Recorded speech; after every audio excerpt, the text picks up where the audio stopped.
12月18日要举行4大公投，伫新竹市是全国唯一会发出5张公投票的所在，是因为有民间团体做伙发起食河水公投，今仔日嘛来到头前溪举办宣传，希望新竹市会当定出废污水管理自治条例，规定工业医疗使用的废水就要有专门的管线来做回收。四方汇流，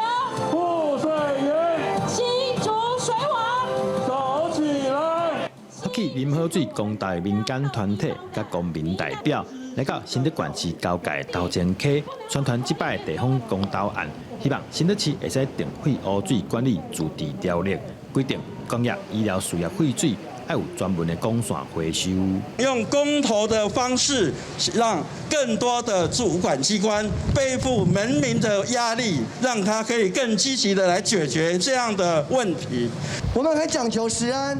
食物可以进口，水你能够进口吗？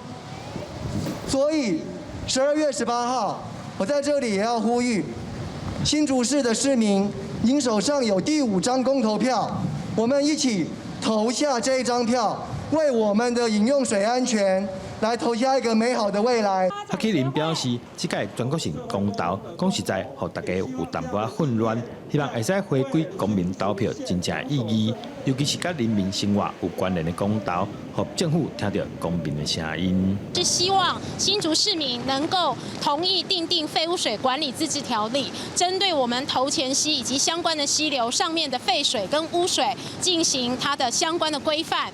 各党派也派人来到现场支持这项公投，表达让民众饮好水本来就是政府上基本的责任。照人数规定，要通过饮好水公投，大概要有9万票同意。记者刘君和新竹报道。